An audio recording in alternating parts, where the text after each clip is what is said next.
Hello स्प्रिंस। Recently truck drivers का protest हो रहा था भारत में। इसके बीच में दो न्यूज हैं। पहली जो कि सिविल एस्पिरेंट्स की जॉब से रिलेटेड है, जो एथिक्स से रिलेटेड है, जिसमें एक शाहजहांपुर का जहां पे केस आता है, वहां पर वहां के डीएम ने चलती वार्ता के दौरान, जब all India Motor transport corporation जो है इनका और जो वहां के डीएम थे उनकी जब बैठक चल रही थी आपस में, तब उस वक्त कुछ इस प्रकार से हुआ कि वहां के डीएम ने कहा कि तुम्हारी औकात क्या है, तुम क्या कर सकते हो, to the driver. And driver ने यही कहा कि यही तो बात है कि हमारी कोई औकात नहीं है। खैर, ये बात वहां पे चली गई, लेकिन इसके बाद ये सोशल मीडिया पे ये बयान जो है बहुत ज्यादा वायरल हो गया। मध्य प्रदेश सरकार तुरंत जो है वो हरकत में आ गई और डीएम को निलंबित कर दिया गया। तो ये कुछ वर्क एथिक्स से रिलेटेड चीजें हैं।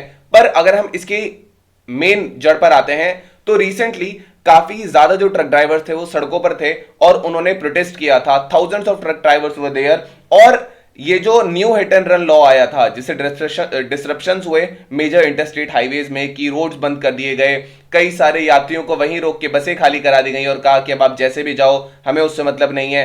ये पब्लिक को काफी ज्यादा प्रॉब्लम है इसकी वजह से। अभी जो प्रोटेस्टिंग हो रही थी, ये जो नया प्रोविजन जोड़े हैं जो कि भारतीय न्याय संहिता में है, जिसको पास भी कर दिया था बिना किसी अपोजिशन के डिस्कशन के, उस टाइम पे एमपी जो थे वो सस्पेंड चल रहे थे, तो ये उसके रिलेशन में इनका ये कहना है कि अगर कोई भी ऐसा लॉ पास करते हो तो एटलीस्ट ऐसे स्टेक होल्डर्स जैसे ट्रक ड्राइवर्स वगैरह हैं जिन पर इनका इफेक्ट पड़ेगा, उनसे एक बार बात कर ली जाए। अब नए लॉ की डिटेल्स के बारे में बात करेंगे तो ये जो नया लॉ है, ये जो कॉलोनियल एरा का जो आईपीसी लॉस था उसको बेसिकली रिप्लेस करता है और ज्यादा स्ट्रिक्ट पेनल्टीज लेकर के आता है ड्राइवर्स पर, जो कि बेसिकली हिट एंड रन के केसेस में आते हैं या फिर उनसे एक्सीडेंट्स हो जाता है नशे के केस में, किसी केस में अगर वो पुलिस को बिना इन्फॉर्म किए जाते हैं तो वो यहां पर बाध्य होंगे। इसके अलावा ऑफेंडर्स जो है उनको लगभग 10 साल तक की इसमें सजा का प्रावधान बढ़ा दिया गया है और जो फाइन है वो लगभग 7 लाख का है, जिसमें पहले जो केवल सजा होती थी वो केवल 2 साल की सजा होती थी और फाइन भी काफी ज्यादा कम होता था, 2 लाख या 3 लाख का फाइन रहता था।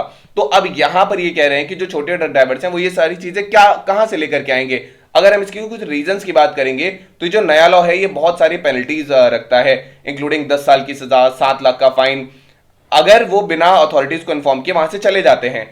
अब ट्रांसपोर्टर्स ये आर्ग्यू करते हैं कि लॉ जो है ये ड्राइवर्स को अनफेयरली पेनलाइज करता है और उनको मॉब वायलेंस जो होता है उससे और ज्यादा एक्सपोज कर देगा, खासकर कि तब जब वो जो है इंजर्ड को हॉस्पिटल लेकर जा रहे हो। इनका मानना है कि ये ड्राइवर्स को और ज्यादा डिस्करेज कर देगा कि वो हेल्प नहीं कर पाएंगे और अनजस्ट पनिशमेंट्स को भी लीड करेगा। इसके अलावा प्रोटेस्टर्स ने ये डिमांड किया कि ऐसे जो सिग्निफिकेंट डिसीजंस होते हैं इसमें एटलीस्ट स्टेक होल्डर्स का कंसल्टेशन ले लेना चाहिए सरकार को। उन्होंने फील किया कि कोई प्रायर डिस्कशन नहीं हुआ या कंसल्टेशन नहीं हुआ इसके इंप्लीमेंटेशन से पहले। अब यहां पे आती है कि कैसे रोड ट्रांसपोर्ट की कंसर्न्स है। तो देखिए, देखा जाए तो लगभग 11% जो है वो इंक्रीज है रोड एक्सीडेंट्स में 2022 में, और इसमें लगभग 4,46,000 जो है वो लगभग यहां पे देखे गए थे एक्सीडेंट्स, जिसमें से जो फैटेलिटीज थी उनमें भी 10% इंक्रीज हुआ है एंड लगभग 1,71,000 की यहां फैटेलिटीज थी। पेडेस्ट्रियंस जो थे और जो टू व्हीलर राइडर्स थे यहां पे ये लगभग 60% अकाउंट करते हैं अगर टोटल डेथ्स का देखा जाए। बाकी जो ट्रक टैंकर्स हैं इनकी जो डेथ होती है वो लगभग 9% होती है। अब यहां डेटा से समझेंगे कि जो नेशनल हाईवे हैं जो हमारे देश का केवल 2.1% का ही बनाते हैं नेटवर्क, ये इनमें लगभग जो 30.5% एक्सीडेंट्स हुए थे और जो 35% फैटेलिटीज हुई थी, जो लोगों की डेथ हुई थी वो इन्हीं हाईवेज पर हुई थी। तो यहां पर जो ये दिखाता है कि कैसे जो ट्रक ड्राइवर है वो फैटेलिटीज में एक सिग्निफिकेंट रोल प्ले करते हैं। While there are around 4 million trucks on the road, लेकिन एज मेनी एज ड्राइवर नहीं है हमारे पास। 4 मिलियन ट्रक्स तो हैं हमारे पास, लेकिन हमारे पास उतने ड्राइवर्स नहीं है। अगर हम देखें तो लगभग 1980s का अगर हम डेटा कंपेयर करेंगे तो वहां पे जो ट्रक ड्राइवर का रेशियो था वहां एक ट्रक पर 1.3 ड्राइवर थे, लेकिन अगर हम आज का देखेंगे तो वो लगभग एक ट्रक पर 0.65 ड्राइवर ही हैं। तो यहां इनकी शॉर्टेजेस है। अब यहां डिफरेंस व्हीकल का बेसिकली शेयर जो है रोड एक्सीडेंट 2017 में वो यहां दिया गया है। So you can pause the video, you can note down the data from here. इसके अलावा इसका इंपैक्ट की अगर हम बात करेंगे, लेकिन इंपैक्ट से पहले एक चीज है, एज अ रिजल्ट लगभग अगर देखा जाए तो 25 से 28% के जो ट्रक्स हैं भारत में वो खड़े हैं किसी ना किसी पॉइंट ऑफ टाइम पे, क्योंकि वहां पे अवेलेबिलिटी नहीं है उतने ट्रक ड्राइवर्स की। अब ये जो टाइमिंग है ड्राइवर्स के और इनका बेसिकली क्या होता है कि ज्यादातर जो है ड्राइवर जो है मोर देन 60% ड्राइवर केवल 15 साल के इंडस्ट्री में काम करते हैं, उसके बाद यहां वर्क नहीं करते। तो ये जो क्रिटिकलिटी है रोड ट्रांसपोर्ट की, अगर ड्राइवर्स काम ही नहीं करेंगे तो फिर इस प्रकार से चीजें नहीं हो पाएंगी।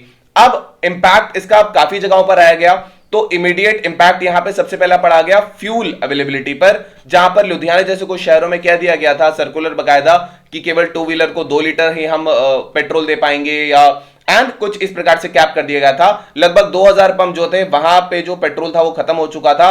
कारण यह था कि पैनिक हो गया था पब्लिक में। फर्दर प्राइस कुछ कमोडिटीज के वो बढ़ गए थे, जो ट्रक्स थे वो वहां फ्यूल लेके नहीं पहुंचे थे। इसके अलावा जो प्रोटेस्टर्स थे उन्होंने रोड्स को ब्लॉक कर दिया था, हाईवेज को ब्लॉक कर दिया, जैसे गुजरात, राजस्थान, महाराष्ट्र, मध्य प्रदेश वाले इलाकों में। और ये जो ब्लॉकिंग हुई है रोड्स की, इससे जो व्हीकल की मूवमेंट है ये सबसे ज्यादा इंपैक्ट होती है।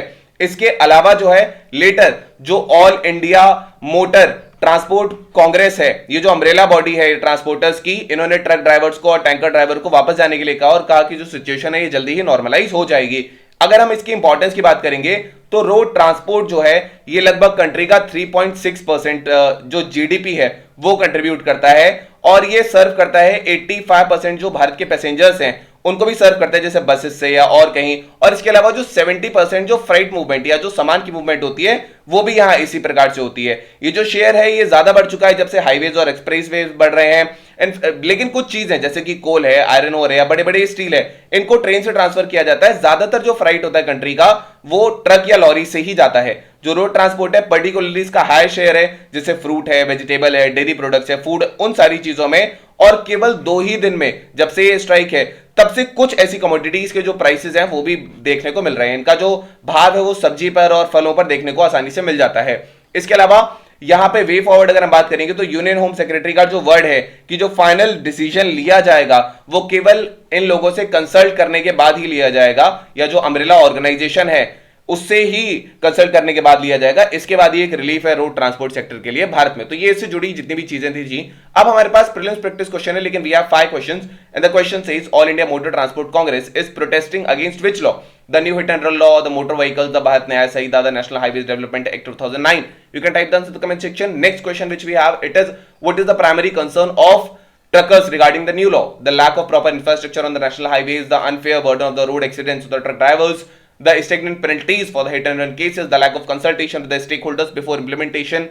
Now this is the third question, which is statistics best highlights the criticality of the road transport sector in India. 11% increase in the road accidents in 2022, 60% of total deaths involve pedestrian and 2-wheeler riders. 25 to 28% of the trucks are idle due to the driver shortages. Road transport contributes 3.6% of India's GDP. This is the question here. इसके अलावा we have this question. You can pause the video. This is the question number 4. And next question is this one. So this is it.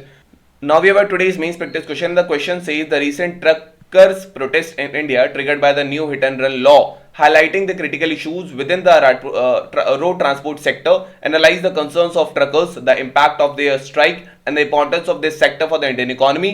Suggest a way forward that addresses both the safety concerns and well-being of the drivers as well as the public. So this was all about today's video and session. I hope you understood it very well. Thank you. Have a nice day and stay tuned with the Analyst IAS for your better preparation.